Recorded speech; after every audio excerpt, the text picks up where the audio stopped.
जिसका समाज बिकता है उसका नेता बिकता है। तो मानवर साहब उस बात के लिए मेरा यही कहना है कि आज भी वोट वही है, अभी भी है, उसके बाद में अगर और नहीं समाज जागा तो कोई भी इनको बचाने वाला नहीं होगा। आने वाला समय इनका बहुत ही अंधकार में होगा।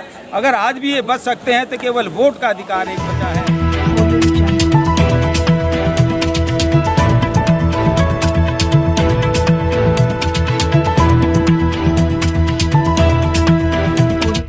इस न्यूज चैनल पर जो भी वक्ता ने कहा वो उसकी अपनी राय है, जिसकी पुष्टि नेशन न्यूज इंडिया नहीं करता। धन्यवाद।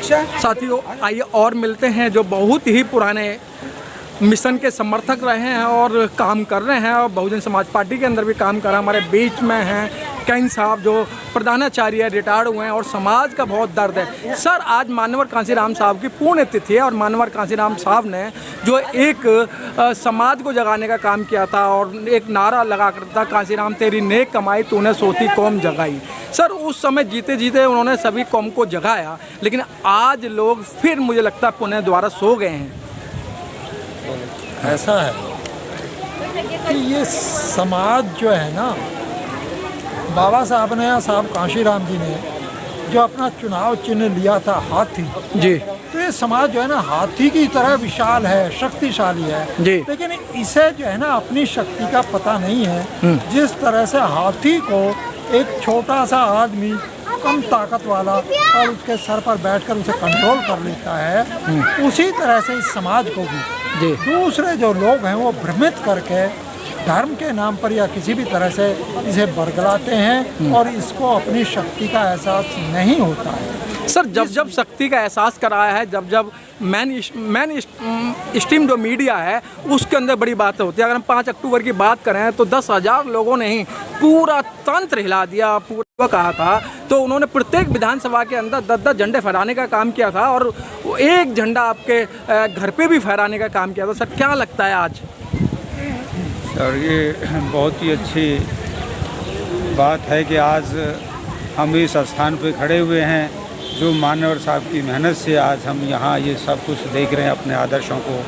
तो ये बहुत ही बड़ी बात है और जो आप कह रहे हैं सर, ये बहुत ही सत्यता है कि भाई बाबा साहब के बाद में जो बाबा साहब की विचारधारा को अगर जाना देश के अंदर आज इस वर्तमान युग में, तो मानवर कांसीराम साहब के अलावा किसी ने नहीं जाना।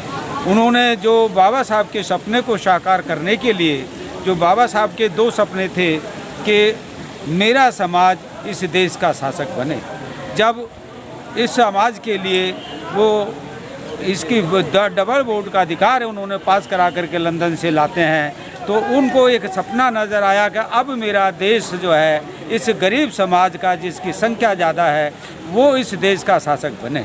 तो उन्होंने उसी बात को समझने की बात की और हमारे जो बुजुर्ग लोग थे वो कहते थे कि नहीं, हम क्या फ़ायदा हमें कोई वोट देने का, हमें कौन शासक बनने देगा, कौन हमें जो ना शासन के नज़दीक जाने देगा। लेकिन ऐसा उन्होंने सब संकल्प किया कि मैंने बाबा साहब की कारवां को आगे बढ़ाना है और पूरी जिंदगी उनके ऊपर पाबंदी लगाई, उनको जो ना उनको दंडित किया गया और उनसे ज़बरदस्ती छीने दूसरों की कब्जा करने वाले लोगों से वो ज़मीनें छिनवाई गई। तो जो ज़मीन की बात थी कि भाई जो ज़मीन सरकारी है वो ज़मीन हमारी है, लेकिन वो तो ज़मीन हमारी पहले ही मतलब गवर्नमेंट से मिल चुकी थी, लेकिन गवर्नमेंट ने दिलवाई नहीं, कागज़ दिलवाए, ज़मीन नहीं दिलवाई।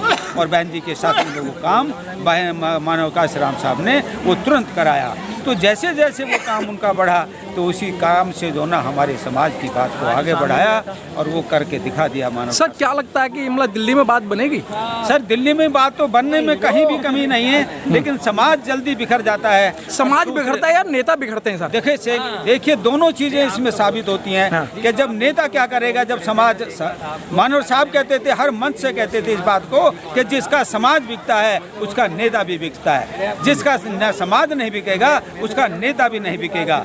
जब उसका नेता जब बिकता है तो समाज एक तरफ खड़ा होगा, तो नेता अकेला खड़ा नजर आएगा, समाज नहीं उसके साथ जाएगा। तो समाज के अगर नेता बाद में बिकता है, पहले समाज बिकता है, क्योंकि वो चीज़ें जो ना सबसे बड़ी महत्वपूर्ण बातें हैं। और आदमी उसको जो ना अपने आप को ये शो करता है, वो अपने लिए इलेक्शन लड़ता है, अपने लिए जाता है, वो मिशन के लिए नहीं जाता। और जो मिशन के समर्पित लोग हैं वो कभी हटते नहीं, उनको कोई खरीदने वाला नहीं पैदा होता। ये मानव साहब का कहना होता था। उन्होंने लगाई और वो सपना उन्होंने साकार करके भारत के सबसे बड़े प्रदेश उत्तर प्रदेश के अंदर वो साबित करके दिखा दिया बहन जी के द्वारा। बहन जी के मतलब जो ना कारवां को उन्होंने आगे बढ़ाते हुए 4 बार उनको मुख्यमंत्री बनवा दिया और पहली बार से ही उन्होंने शुरुआत की और उत्तर प्रदेश को बौद्ध में बना दिया। पूरे भारत के अंदर ऐसा प्रदेश कहीं भी आपको नज़र नहीं आएगा जो वहाँ उन्होंने वो काम करके दिखा दिया। तो इसीलिए मानवर साहब का जो त्याग था वो बहुत ही महत्वपूर्ण था। और बाबा साहब के बाद में अगर कोई भारत के अंदर समाज को जगाने वाले आदमी कोई आए हैं तो मानवर काशीराम साहब ही हैं। सर उत्तर प्रदेश की बात करते हैं। सर अब उत्तर प्रदेश के अंदर बहन जी ने शासन किया वो अच्छी बात थी, लेकिन सर दिल्ली के अंदर जो भारत की राजधानी दिल्ली है और यहाँ से अच्छा मैसेज आता है, लेकिन सर दिल्ली की बात क्यों नहीं बननी? तो सर दिल्ली के अंदर क्या पूरे देश के अंदर ही ये समस्या, हमारे जो हिंदू भाषी राज्य हैं जो हमारे उत्तर प्रदेश है, महाराष्ट्र, पंजाब, कई सारे देश हैं तो प्रदेश हैं, तो उनके अंदर सब जगह ये सबसे बड़ी बात है कि भाई हमारा समाज वो जल्दी ही बहक जाता है और जब जल्दी बहक जाता है तो फिर समाज जो ना, जैसे पहले कभी आपने देखा होगा कि हर गली बस्ती मोहल्ले में समाज के अंदर वो लोग जादूगर का जैसे वो ढोंग रचते थे आकर के, तो वो लोग आते थे तो लोगों को बड़ा अच्छा उनकी समझ में आता था। वो जैसा कहते थे कि भैया ना उन्होंने पैसा झाड़ा मुँह से चुर्रेंट कर दिया और वो उसके बहकाए में आ जाएंगे, लोगों ने पैसा दान कर दिया, अनाज दान कर दिया और उनकी मौज आ जाती थी और लोग ये सोच लेते कि ये पैसा देगा। तो आज वही हाल समाज के अंदर है कि समाज भी इसलिए जल्दी बिखर जाता है कि बहुत ही कम लोग ऐसे मिलते हैं जो मतलब श्रद्धावान होते हैं, जो मिशन को जानते हैं, समझते हैं, उनकी संख्या कम हो जाती है और उनकी संख्या जो ना जानने वाले लोग हैं, जो बहकने वाले लोग हैं, उनकी संख्या ज़्यादा हो जाती है। इसलिए मानवर कांसीराम साहब का समय में नारे लगा करते थे, वोट हमारा राज तुम्हारा, नहीं चलेगा नहीं चलेगा, जो ज़मीन सरकारी है वो ज़मीन हमारी है, लेकिन आज नारे लगते हैं कि वोट हमारा राज तुम्हारा, चलेगा ही चलेगा। तो सर ये चीज़ें साहब ने करके दिखा दिया ना। मानो साहब ने जब पहली बार से आप देखिए कि उत्तर प्रदेश के अंदर जो हमारे को जो गवर्नमेंट ने धोखा दिया इंदिरा के टाइम में 74-75 में जो ना लोगों को जो ना ज़मीन बांटी गई, उनको कागज़ तो थमा दिए गए लेकिन ज़मीन नहीं दी थी, ज़मीन नहीं दी उनको। तो उसी हालात में जैसे ही बहन जी का शासन आया तो बहन जी ने पुराने सबसे पहले जो लोगों के पट्टे थे उनको दिए हुए थे, जो उनको पास उनके कागज़ थे, उन ज़मीनों को इकट्ठा करवा करके कागज़ों को और उनको पहली ज़मीन दी और वो देने के बाद में उन्होंने दूसरी बार में फिर उनको जो ना ये सख्त आदेश करे, यानी कि अच्छी तरह से जो लोग कब्जा नहीं दे रहे हैं उन जिसका समाज बिकता है उसका नेता बिकता है। तो मानव साहब उस बात के लिए मेरा यही कहना है कि आज भी वोट वही है, अभी भी है, उसके बाद में अगर और नहीं समाज जागा तो कोई भी इनको बचाने वाला नहीं होगा। आने वाला समय इनका बहुत ही अंधकार में होगा। अगर आज भी ये बच सकते हैं तो केवल वोट का अधिकार एक बचा है जो मानव साहब ने करके दिखा दिया और जो साहब बाबा साहब ने हमें जो ना वोट का अधिकार दिया। तो अगर हम उस पर आज भी संकल्प हो तो अगर संकल्प करें आज के दिन मानव साहब के परिनिर्वाण पे अगर हम संकल्प करें कि हम रात दिन एक मत होकर के काम करेंगे तो कोई दुनिया की ताकत नहीं कि समाज के पास में आज भी वोट वही है जो साहब के टाइम में थी और जो ना आगे भी रहेगी। समाज जागता है तो कोई दुनिया की ताकत नहीं उसको रोक देगी। यही मेरा सब। ठीक सर।